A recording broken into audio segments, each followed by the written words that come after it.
ভিত্তিক আলোচনা করতে চাই, দলের আওয়াজ করে ইনশাআল্লাহ। প্রথমত আমি একটা প্রশ্ন করতে চাই পুরো জয়পুর ঘাটের কাছে।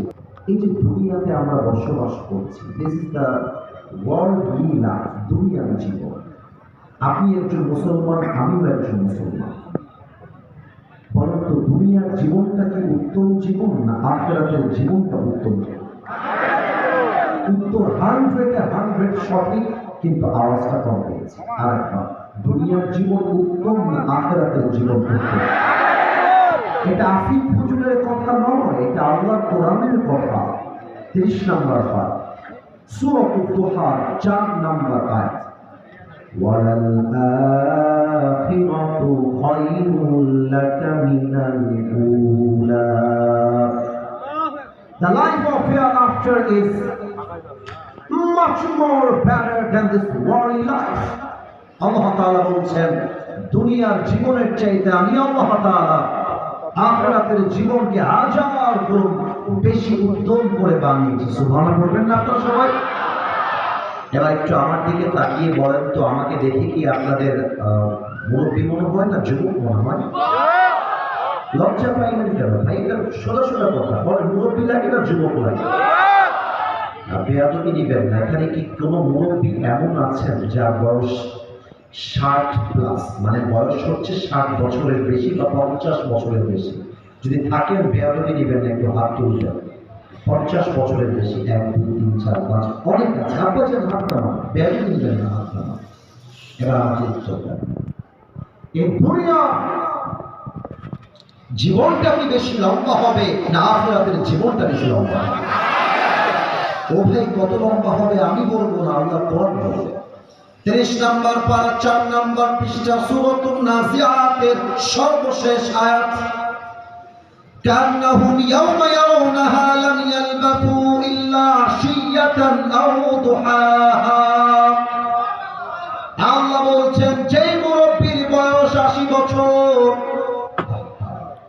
যেই মুরব্বির বয়স 100 বছর, ওই মুরব্বী যেদিন মারা যাবে, কবরে তার লাশটা দাফন হবে।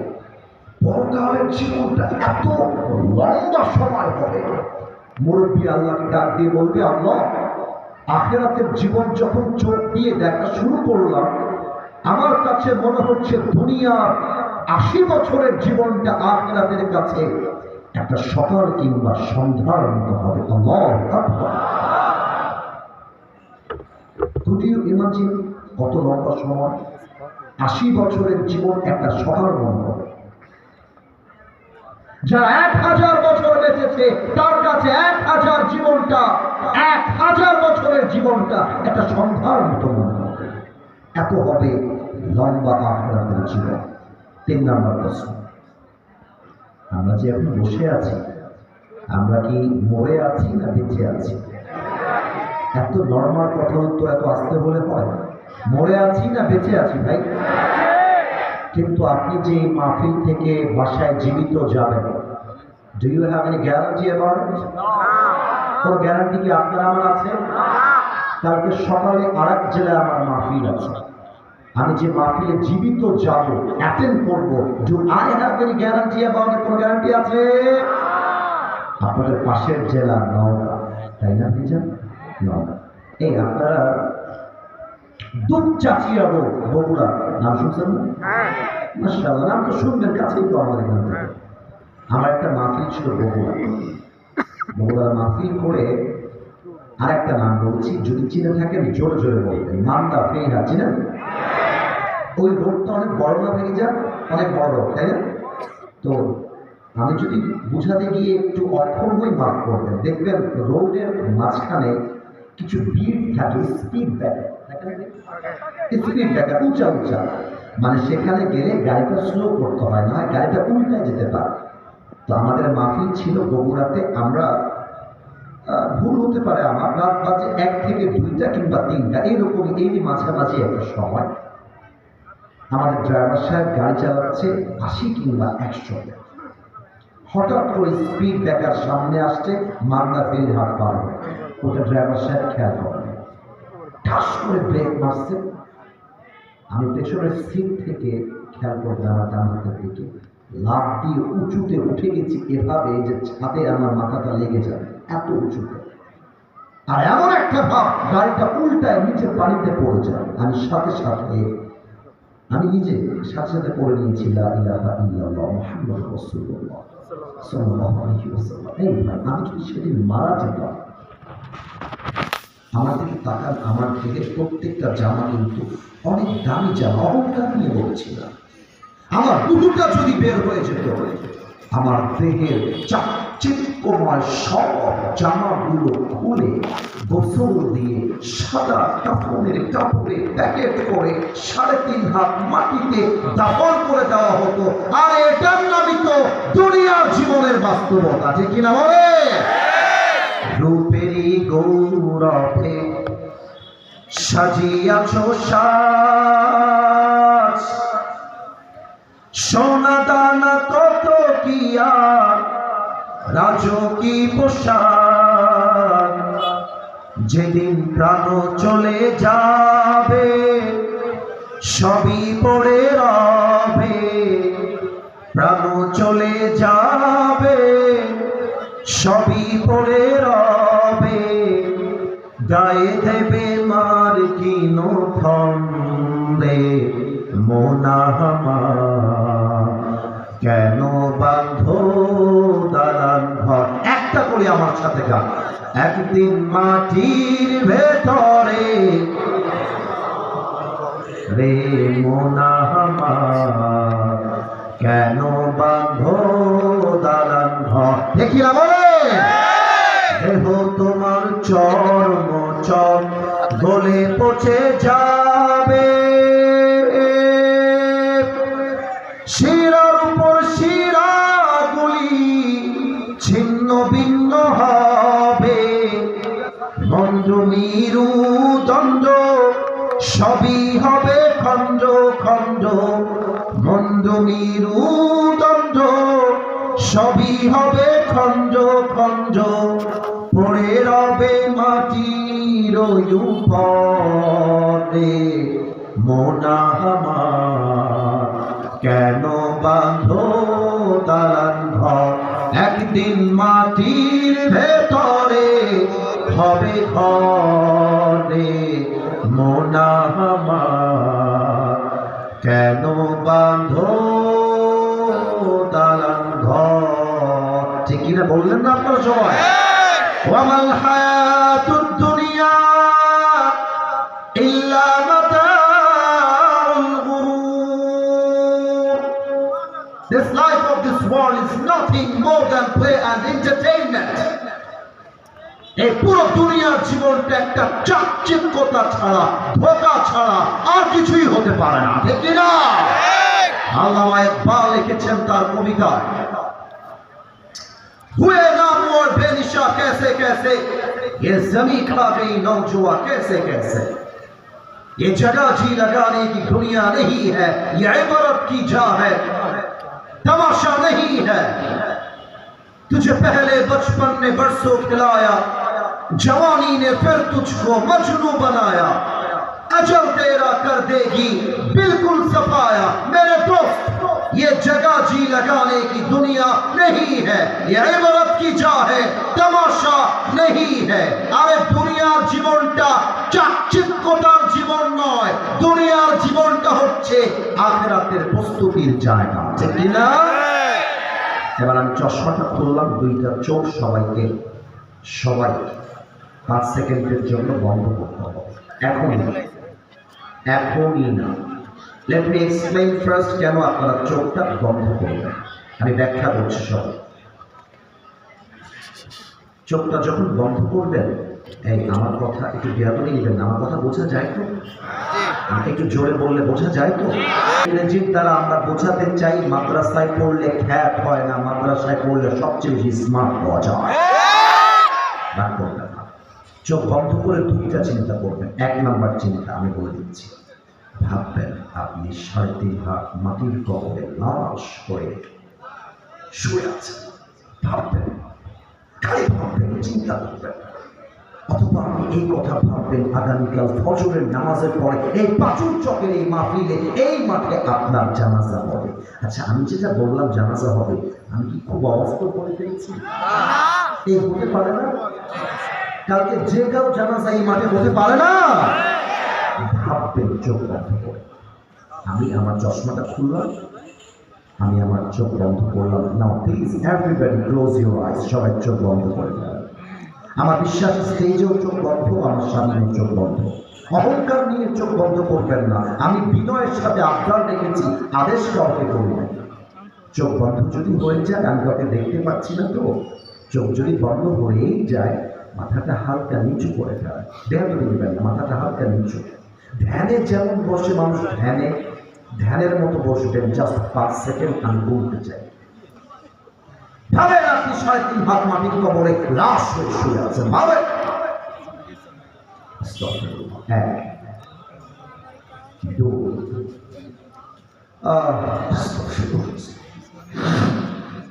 3, 4, 5। চোখ খোলেন, মাথা উঁচু করেন, সোজা আমার দিকে তাকান। নিজেকে একটা প্রশ্ন করেন, নিজেকে, আমাকে না, নিজেকে প্রশ্ন করেন। আপনি কি আপনার জীবনে এমন কোন আমলে পর্যন্ত করেছেন যে আমল দ্বারা আপনি গ্যারান্টি দিয়ে বলতে পারবেন, আমি যদি এখন এই মাহফিলে এখনই মারা যাই, আমি গ্যারান্টি দিলাম আমার কাছে এমন অনেক আমল আছে যার ওয়াসিলা করে আমার কবরটা জান্নাতের বাগান হবে? নিজেকে প্রশ্ন করেন, উত্তর দেওয়া লাগবে, নিজেকে বলেন। দেখবেন প্রত্যেকের অন্তর একটা কথাই বলবে, নো নো নো। আমার কথা যদি বলেন হুজুর আপনার মন কি বলে, আমার মন তো অনেক আগে আমাকে না বলে দিয়েছে। না, আমি এমন কোনো আমল খুঁজে পাচ্ছি না যে আমি যদি এখনই মারা যাই, আমি বলতে পারছি না যে আমার কবরটা জান্নাতের বাগান হয়ে যাবে, বলতে পারছি না। আমি যদি স্টেজ থেকে নেমে গিয়ে কারো কারো পকেটে হাত দিয়ে, এখানে এমনও শ্রোতা পাওয়া যাবে যার পকেট চেক করলে এখন বিড়ির প্যাকেট খুঁজে পাওয়া যাবে। সরি বিড়ির প্যাকেট খুঁজে পাওয়া যাবে। আমি যদি কোনো যুবকের মোবাইল ফোনটা কেড়ে নেই, বলে যে মোবাইল ফোনটা তোমার, লক আমাকে খুলে দাও, আমি তোমার মোবাইল ফোনটা চেক করবো, জাস্ট বোঝাবার সাথে যে লকটা খুলে দেয়, এখানে এমনও যুবক বসে বসে ওয়াজ শুনছে যার মোবাইল ফোনটা চেক করলে অনেক নারীর উলঙ্গ ভিডিও ছবি খুঁজে পাওয়া যায়। ঠিক আছে, এখানে এমনও যুবক না, কেউ কাউকে ইঙ্গিত করবে না, নো প্লিজ, নো, কাউকে অসম্মান করা, বেইজ্জতি করা ইসলাম সমর্থন করে না। আমি জাস্ট বোঝাবার সাথে বলছি, এখানে এমন লোক বসে আছে যে আজকে জাস্ট জুমার নামাজটা ছাড়া আর 1 ওয়াক্ত নামাজও পড়ে নাই, এখানে বসে আছে। আমি যখন মাহফিল শেষ করে যাব, খেয়াল করবেন, আমার কথা মিলাবেন, দেখবেন অনেক লোক বাসায় যাওয়ার আগেই টানতে টানতে বাসায় যাচ্ছে, এখান থেকেই যাচ্ছে। বলেন আমার কথা ঠিক আছে কিনা, বলেন যাওয়ার সময় ভিড় টানতে টানতে বাসায় যাচ্ছে। আমার দিকে খেয়াল করেন। আল্লাহ তাআলা মানুষের জন্য পরকালের জীবন শুরু হওয়ার জন্য রেখেছেন মৃত্যু, আর মৃত্যু হলো 2 প্রকার। এবার সবার উত্তর দেওয়ার পর, লুক অ্যাট মাই 2 ফিঙ্গার্স, 2টা আঙ্গুল দেখেন, বলেন কয় প্রকার? আপনাদেরকেও বলতে হবে, আপনাদেরকেও বলতে হবে, কাউকে বাদ দেওয়া যাবে না। আরেকবার, মৃত্যু কয় প্রকার?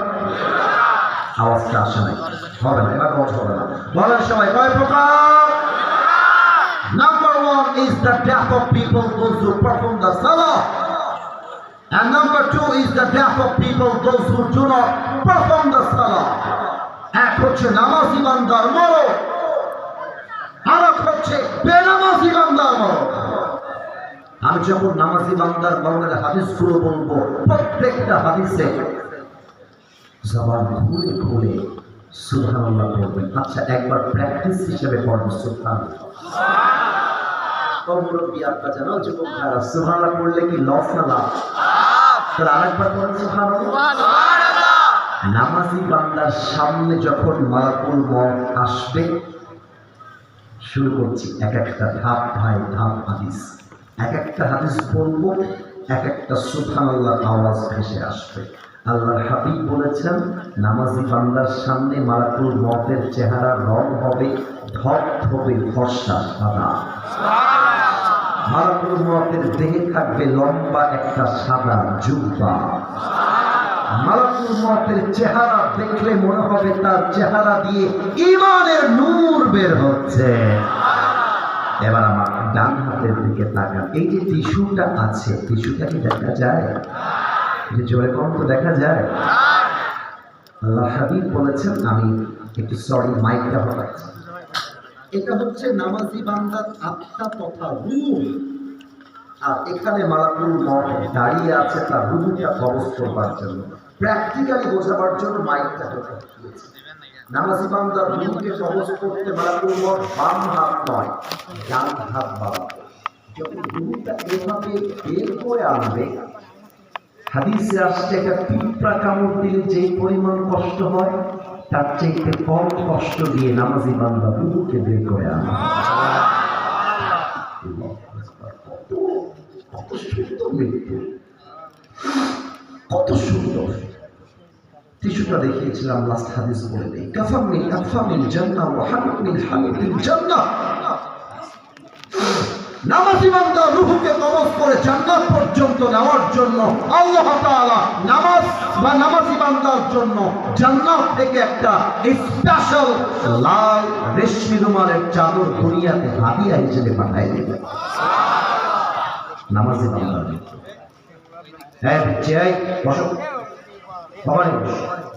শেষ পর্যন্ত কাউকে আমি উঠতে দেব, this my promise to everybody, কেউ উঠতে পারবে না। আমার দিকে তাকান, যারা বেনামাজি আচ্ছা মায়েরা আসছে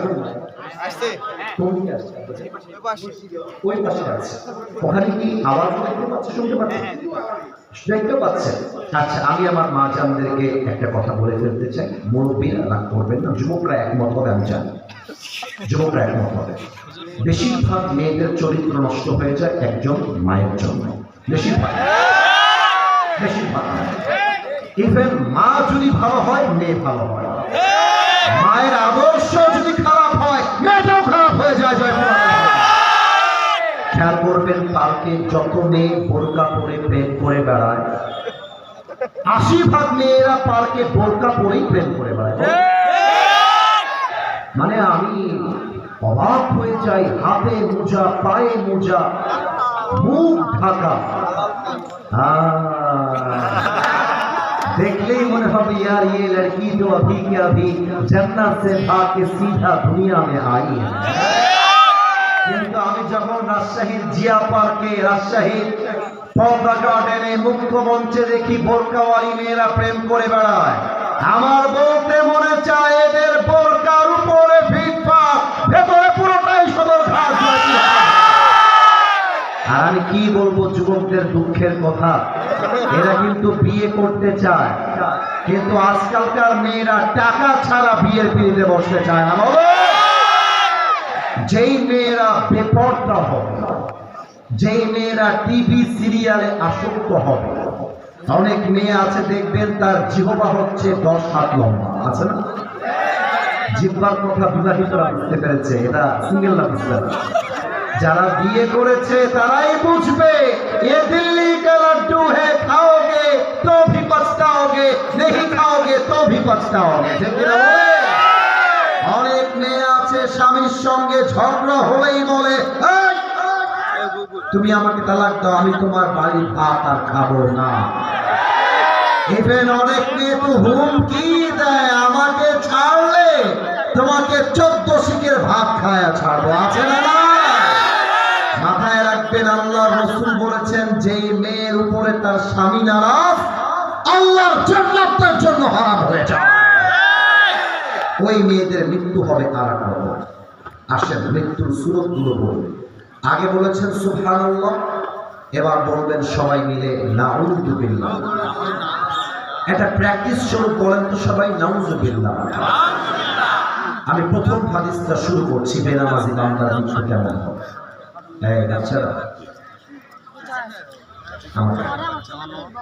বেনামাজি বান্দার সামনে যখন মালাকুল মউত আসবে, এই পুরো চোখটা হবে টকটকে লাল,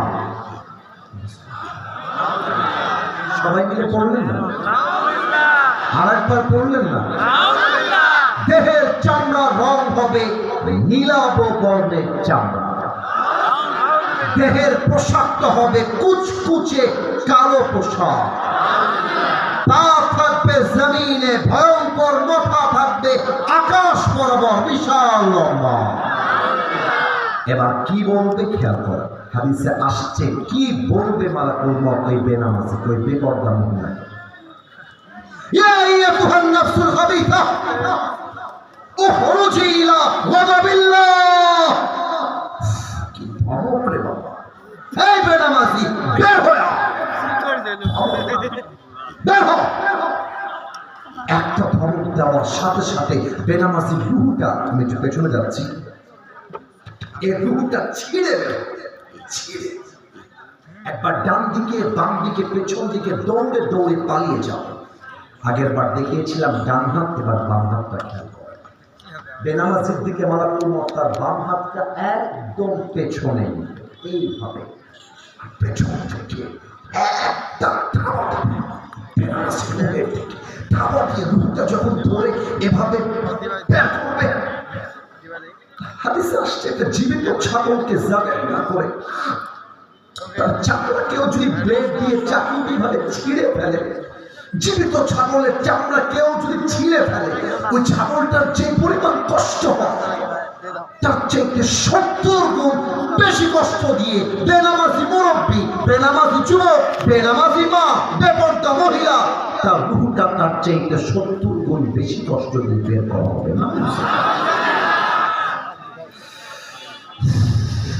এই কথা শুনে আজ থেকে কেউ যদি নামাজি না হয়, আমি লিখে দিয়ে গেলাম, তার মতো হতভাগা কপাল পোড়ার কেউ হবে না, কেউ। এবার একটা প্রশ্ন করব, আপনারা এই পর্যন্ত একটা উত্তরও ভুল দেন না, কিন্তু এবার সম্ভাবনা আছে ভুল হওয়ার। আগে সাবধান করলাম যেন ভুল না হয়। লাশ যখন কবরে দাফন করা হবে, জয়পুরহাটবাসী বলেন তো, কবরে 2 জন ফেরেশতা এসে কয়টা প্রশ্ন করবে? 4টা। একজন বলেছে কিন্তু 4টা। Raise your hand. 1 2 3 4, মাশাআল্লাহ, অনেকেই 4টা বলেছে। That is the right answer. মোট প্রশ্ন 4টা। আমরা আজীবন শুনেছি কয়টা? 3টা। আসলে হবে 4টা, কিন্তু 4টা কি কি তাও বলে দিব। আচ্ছা, প্রথম প্রশ্ন করছি, জবানটা উঁচু করে উত্তর দিবেন। মার রব্বুক, আমাদের রবকে। না, এটা জয়পুরহাটের সাউন্ড হতে পারে না। বলেন, আমাদের রব একজন, তিনি কে? আল্লাহ আমার রব, এই রবই আমার সব। খুঁজে পাওয়া গেছে। আরেকবার, আল্লাহ আমার রব, এই রবই আমার সব। দমে দমে তনু মনে তারি অনুভব, তোমার দুনিয়াতে আমি যেদিকে তাকাই, অথই নেয়ামতে ডুবে আছি সবাই। পাখালির কণ্ঠে শুনি তাসবিহ করো রব, তাসবিহ করো রব, আল্লাহ আমার রব, এই রবই আমার সব। দমে দমে তনু মনে তারি অনুভব। রবকে। এবার একটু আমার দিকে তাকান তো, আমার মুখে যে দাড়িটা রেখেছি, এই কথাটা একটু জোরে বললেন। আমি যে দাড়িতে এখানে বসে আছি, মাথাটা একটু উঁচু করলাম মাইকটা না হটিয়ে, আমাকে দাড়িতে কি দেখতে আনস্মার্ট লাগতেছে? মাশাআল্লাহ, যে বলেছেন তাকে থ্যাংক ইউ সো মাচ। আচ্ছা, আমার স্টেজে দেখেন, আমার আব্বাজানের দাঁড়িয়ে আছে, আমার আব্বাজানের সবাই দাঁড়িয়ে আছে। আচ্ছা, এবার বলেন তো, এই যে দাড়িটা আমরা রেখেছি এই বয়সে, আমাদেরকে দেখতে দাড়িতে অসুন্দর লাগতেছে? এত আস্তে না বললেন কেন? জোরে বলেন, অসুন্দর লাগতেছে? কিছু মেয়ে আছে দেখবেন, দাড়িওয়ালা মানুষ দেখলে গায়ের মধ্যে জ্বালা পড়া, চুলকানি শুরু হয়ে যায়। একটা কথা তো হাদিসের বাহিরে মনে পড়ে গেল, অনুমতি পাওয়া যাবে না? অনুমতি পাওয়া গেলে বলা যাবে।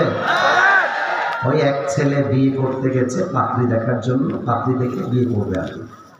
তো পাত্রী দেখে ফেলেছে, মাশাআল্লাহ, লড়কি বহুত হি খুবসুরত, সুন্দর, মাশাআল্লাহ। বিয়ের কথাবার্তা সব আগায় গেছে, আব্বাজান কান খাড়া করবে। এখন ছেলেটা মহা খুশি, आखिर में मुझे बीवी मिल ही गई। পেয়ে গেছি আমার গোয়াকে ঠেকায় আমাকে এবার। তো কথাবার্তা বলে বাড়ি থেকে যখন বের হয়ে যাবে, মেয়েটা পেছন থেকে ডাক দিয়েছে, ভাইয়া একটু কথা বলা যাবে? মেয়েটা, এই মেয়েরা ঢং করে না, এরকম কথা ঢং করে না, বয়স হচ্ছে 25, আর এমন ভাবে কথা বলে মনে হয় যে কেমন মায়ের পেট থেকে বের হয়ে আসছে। তো মেয়েটা বলছে, ভাইয়া একটু কথা বলা যাবে?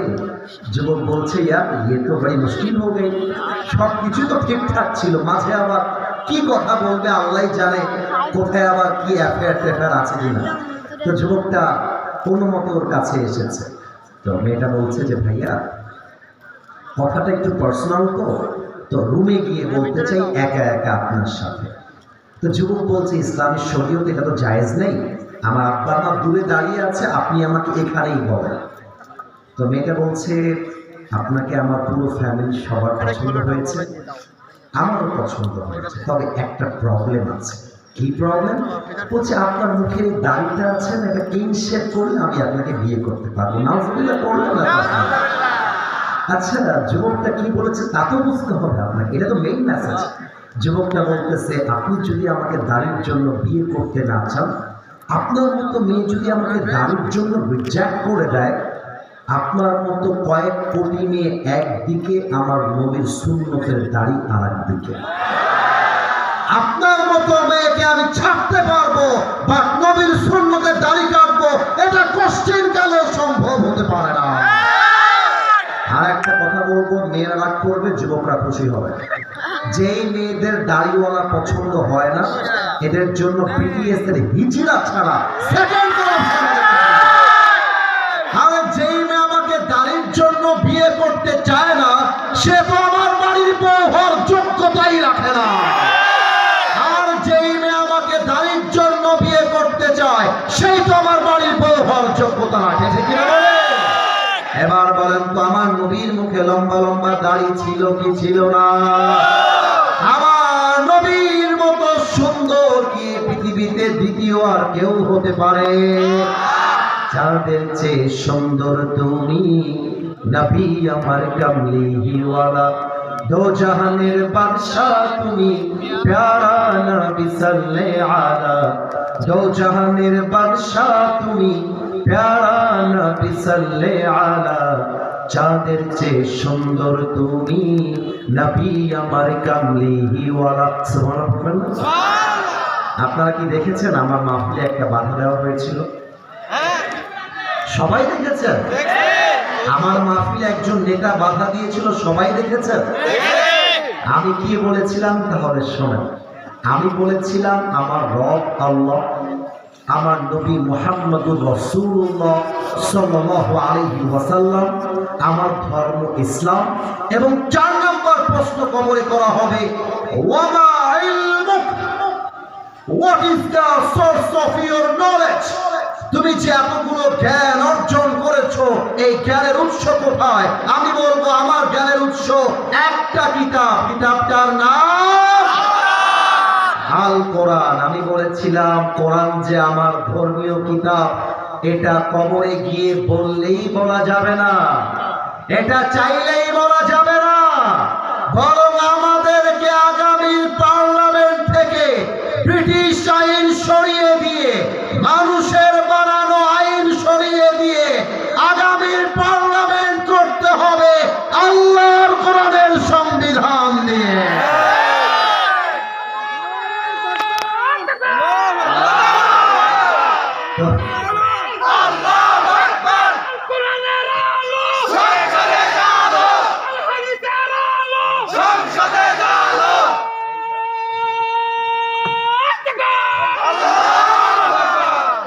যে দাঁড়িয়েছে উনি প্রমাণ করেছে, শহীদ ওসমান হাদির শিক্ষা আমাদের যুবকদের কলিজায় ঢুকে গিয়েছে। শহীদ ওসমান হাদি আমাদেরকে শিখিয়ে দিয়েছে, বিড়ালের মতো 500 বছর বেঁচে থাকার কোনো দাম নাই। আরে বাঁচতে হলে সিংহের মতো 1 ঘন্টা আমরা বাঁচতে চাই। বলো বীর, আমি চির অন্যতম মসির, শির নেহারি আমারই নত শির, ওই শিখর হিমাদ্রি।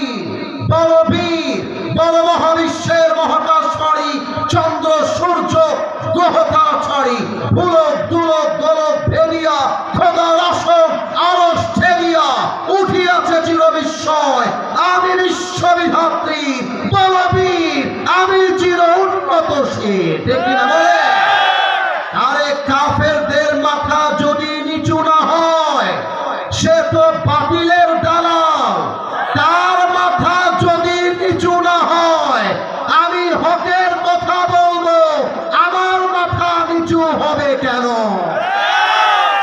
অতএব আমি বলতে চাই আগামী পার্লামেন্ট চলবে আল্লাহর কোরআন দিয়ে, এবং ওসমান হাদিকে খুন করে যারা পালিয়ে গিয়েছে ওদেরকে ঢাকার জাতীয় মসজিদ বাইতুল মুকাররমের সামনে দাঁড় করিয়ে ওরা যেমন আমার ভাইয়ের মাথায় গুলি করেছে ওদের মাথায় গুলি করে হত্যার রায় পাশ করতে হবে।